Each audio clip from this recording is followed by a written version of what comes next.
amiga, Adriana Core, Rosario, la invito a votar por ella, directamente, porque ha hecho un buen trabajo en esta materia y así creo que se hacen las cosas con participación ciudadana. Por tanto, desde esa perspectiva, es importante también transparentar los aportes del sector privado, porque hay ejemplos cierto patéticos en materia de recuperación de espacio y todo, que se agradecen y todo, pero cuando lo hacen la minera Pelamos, por ejemplo, la cuarta región, ¿cierto? Y tiene costada casi un tercio del territorio en materia de aportes, nos damos cuenta de que esto va a travestir el sentido original de esta ley. Por tanto, tenemos ahí un déficit que creemos que debe ser visto, regulado y observado porque está ocurriendo intensamente y en Santiago también. Tiempo. Gracias. Sí, bueno, nosotros no tenemos el tema de patrimonio impuesto en el programa, los 9 puntos que tenemos formulados, ¿cierto? Yo creo que fundamentalmente, y una reflexión que vengo a dar ahora, fundamentalmente por cómo se ha entendido el concepto de patrimonio, cómo lo entiende el mismo Consejo de Monumentos. En el sentido en que generalmente lo vemos como una cuestión disociada de los valores de uso reales, efectivos de comunidades o de la ciudadanía, cualquiera sea, ¿no es cierto? Y siempre referenciado a cuestiones históricas que todo bien, que está bien, ¿no es cierto? Pero creemos que más allá de cuidar la fachada, evidentemente cualquier edificación, lo que tenemos que preservar es un uso funcional del espacio, ¿no es cierto? Y eso es lo que le da la dignidad, ¿no es cierto? Y la resignificación al mismo patrimonio. Hoy día, obviamente, los patrimonios están expuestos a una serie de externalidades producto de la fragmentación, de la lógica con que se opera en el desarrollo urbano, que tiene que ver con la estructura de la propiedad del suelo también. O sea, hoy día en las zonas centrales son las zonas más afectadas los patrimonios, ¿cierto? La comuna de Santiago, todos los patrimonios que tiene, por la lógica de renovación urbana a la altura que sabemos que existe y que opera con un campo de externalidades sumamente alto. Lo que promovemos, sí, dentro de los 9 puntos, una mesa de diálogo ambiental, que implica una discusión de la comunidad en términos de temas físico-ambientales y de mixturas de uso incompatibles, ¿cierto? Y que se inscriban en los planes reguladores inmediatamente. Gracias.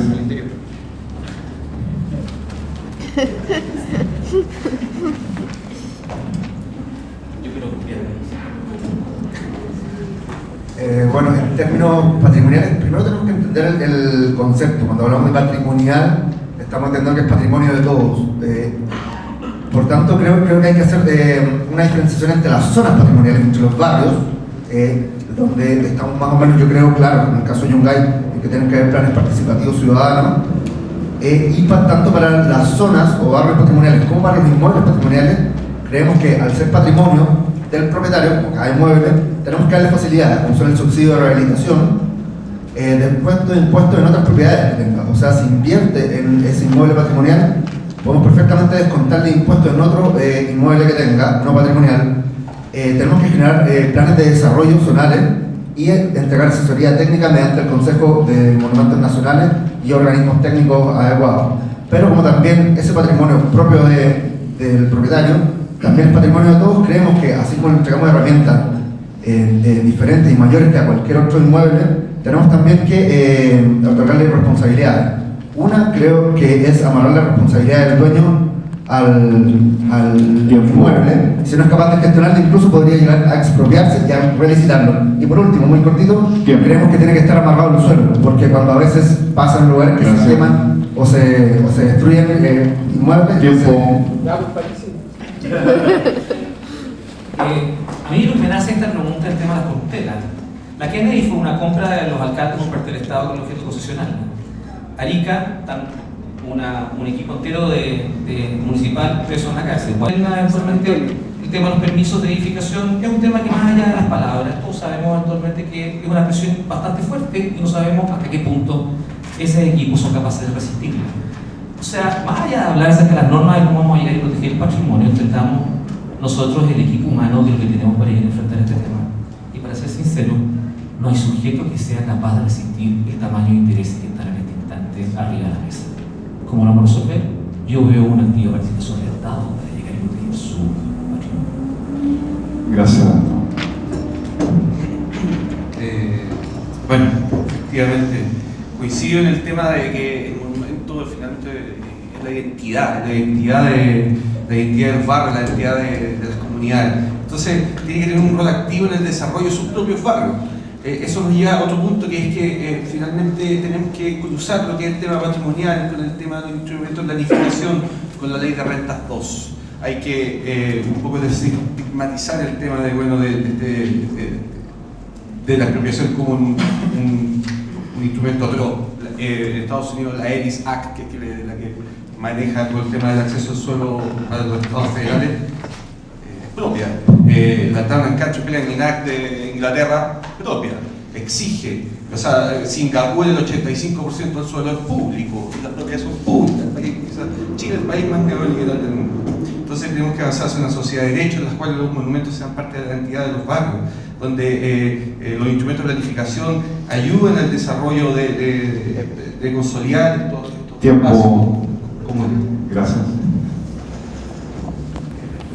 No me he actuado con una cantidad de respuestas tan transversalmente parecidas y apuntándose el mismo bien que, o sea, ese mismo fin que es proteger nuestro patrimonio. La verdad es que incluso con el representante de la señora Rosana Miranda tenemos tremendas coincidencias. Efectivamente el patrimonio hay que protegerlo. El cómo se protege pasa por primero devolvérselo al Estado, sí, correctamente lo están escuchando un partido de derecha, y hacerlo con un instrumento que es generar una autoridad local que tenga potestad sobre ese patrimonio más bien, y también no tomar a Yungay, Brasil, Cochitoro como zona típica, que es un mecanismo que funciona, que es perfeccionable, por cierto, pero pensar en el resto del país. Santiago no es Chile, y los barrios patrimoniales de varias provincias, incluso el norte, tienen regímenes de diseño y de conservación muy distintos a los que tenemos en la región metropolitana.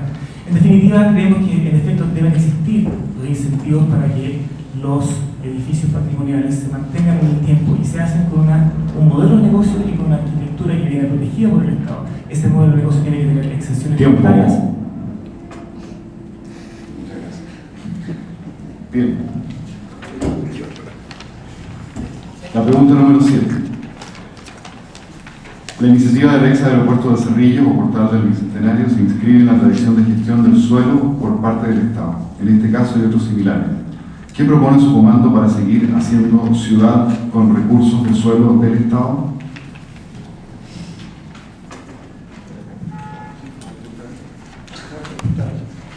No, partimos.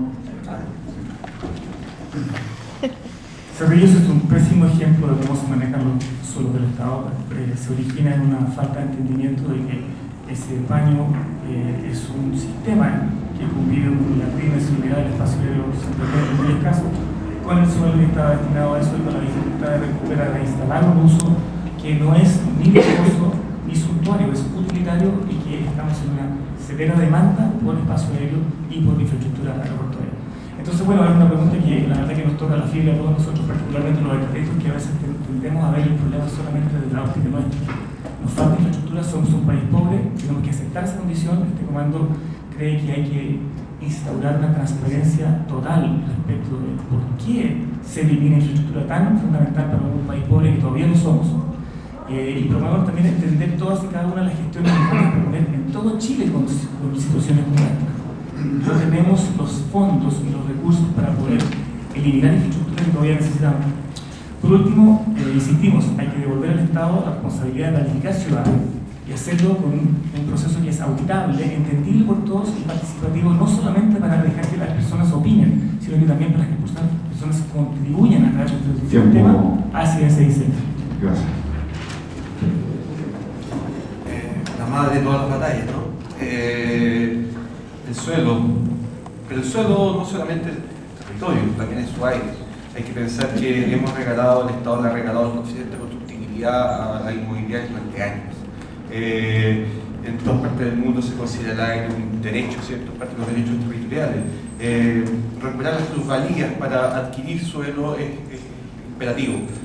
Brasil cambió, Sao Paulo se convirtió en la ciudad brutalmente desarrollada, una ciudad un poco más controlada a partir de instrumentos de regulación de plusvalía, de bancos de suelo para desarrollo de viviendas sociales, que incluyen la vivienda y no se las llevan a los extramuros, donde el suelo finalmente tiene un rol social, tiene una función social.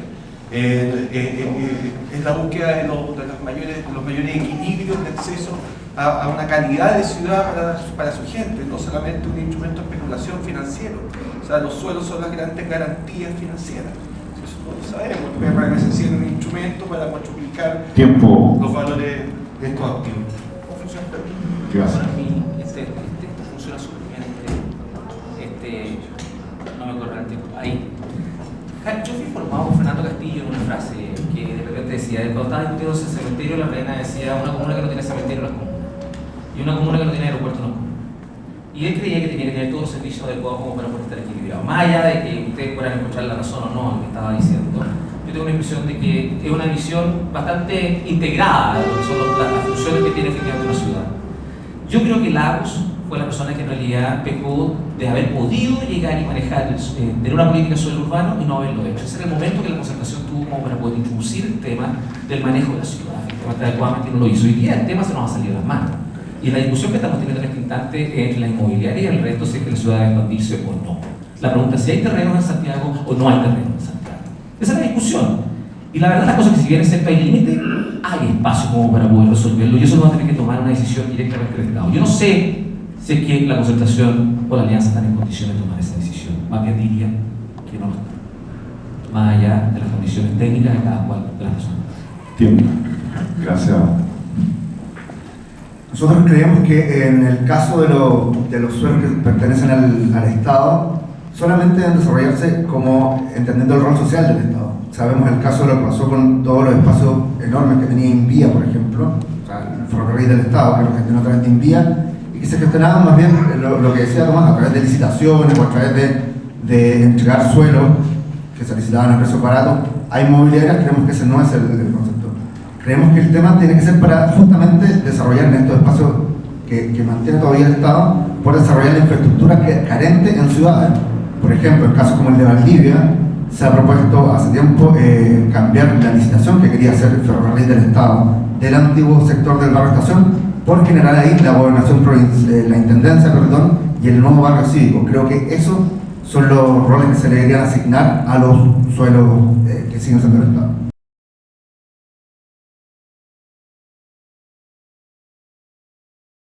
En el programa. Yo creo que Perdón, sí, habrá tiempo al final, pero el orden lo estamos definiendo nosotros.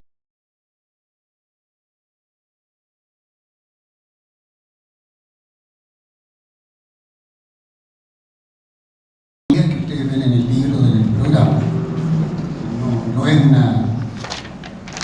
un acto de demagogia, decir que naturalmente todos los profesionales que hemos participado ahí, en el caso nuestro, participaron alrededor de 235 personas en distintas entrevistas para la generación de la propuesta programática. Todos estamos convencidos de la necesidad de fortalecer los colegios profesionales. La opinión generalizada de los profesionales asociados, en general, salvo algunas organizaciones un poco distintas, es que estas organizaciones deben recuperar la capacidad de juzgar la ética de sus asociados. Y que mientras eso no exista, la debilidad de los colegios profesionales va a ser muy fuerte. Y la idea de la dictadura es transformarla en una especie de asociaciones que agrupen amigos y que tengan libertad, así como pulverizar las juntas de vecinos, repetirlas en los barrios. Así también querían hacerlo con los colegios profesionales, porque eran entidades pensantes, creativas, que organizaban masas y podían... Gracias. Formación técnica, y con esos equipos técnicos podemos en el territorio, y ascendentemente hacia los municipios, y etcétera. Y esto también tiene una conexión con las demandas, ¿no es cierto?, de educación pública. Cuando hablamos de educación pública y nos dicen que la política es regresiva, ¿no es cierto?, es porque, claro, porque tenemos la concepción del que sale profesional y arquitecto va a aportar más billetes. Entonces, ¿por qué la vamos a financiar la educación a quien va a aportar billetes? Entonces, nosotros creemos que la política y la educación pública justamente se tiene que insertar con un programa de fortalecimiento en las localidades, ¿no es cierto?, de las capacidades técnicas, ¿no es cierto?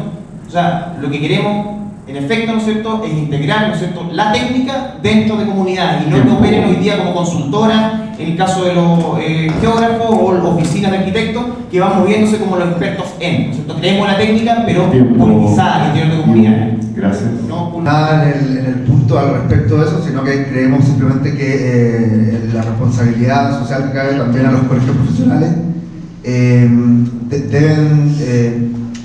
debe fortalecerse más bien justamente en tratar de empoderar en dar asesorías técnicas y empoderar a las comunidades.